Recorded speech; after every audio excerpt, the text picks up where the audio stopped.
આજે ઘરે કરી નાખો દૂધના બળીનો પ્રોગ્રામ।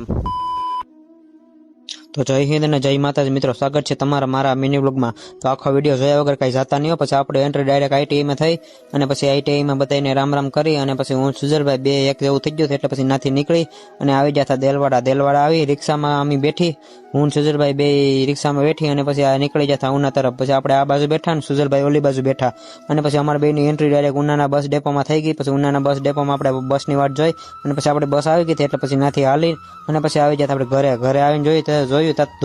રોહિલભાઈ હતા એ બગા ખાતા હતા ને આમ ત્યાં વળીઓ લેતા હતા। પછી આપણે આવી જાય ખડ લેવા, કેમ કે ખડ લેવા જવું પડે કે માલ તો ભીખા મરી જાય, એટલે પછી ખડનો ઢગલો કરીને હું બેસી જતો સાનામુનો। પછી હું જીતુ કાકા થોડુંક ટીમ એ બાજુ કામ હતું એટલે એ બાજુ હું જીતુ કાકા ગાડી લઈને નીકળી જતા। પછી આપણે આવી ખાતરનો જે ઓર્ડર આપવાનો હતો એ ખાતરનો ઓર્ડર આપીને પછી હું જીતુ કાકા ટીમ્બીની ગલીઓમાં આટા મારતા પછી અમે બે આવી જતા ઘરે આવીને પછી અમારે જે આ પાર્સલ હતું એ પાર્સલ અમારે મોકલાવાનું હતું સુરત, એટલે પછી હું ધ્રુવીભાઈ આવી જતા આ નાકે અમે મોડા સુધી બેઠા હતા, બસ આવી અને એમાં પાર્સલ ચડાવીને પછી હું જીતુ કાકા અને ધ્રુવીભાઈ નીકળી જતા ગોપાલભાઈની વાડીએ અને ગોપાલભાઈને ઘરે આવીને આપણે તો બેસી જતા હિંડોળે અને ગોપાલભાઈને પોતાનું કામ કરતા હતા એટલે એને કરવા દીધું અને પછી અમીનાથી રાત જેવું થઈ ગયું એટલે પછી હું જીતુ કાકા અને ધ્રુવીભાઈ નીકળી જતા ઘર તરફ અને પછી ઘરે આવીને જોયું તો બનતીથી આપણે હાટું બળી એટલે પછી હું ધ્રુવભાઈ બધે હરખાઈ જતા। હવે મિત્રો હવે 1000 ફોલોવર કરવાના છે તો કમ્પ્લીટ કરી દો હાલો હવે।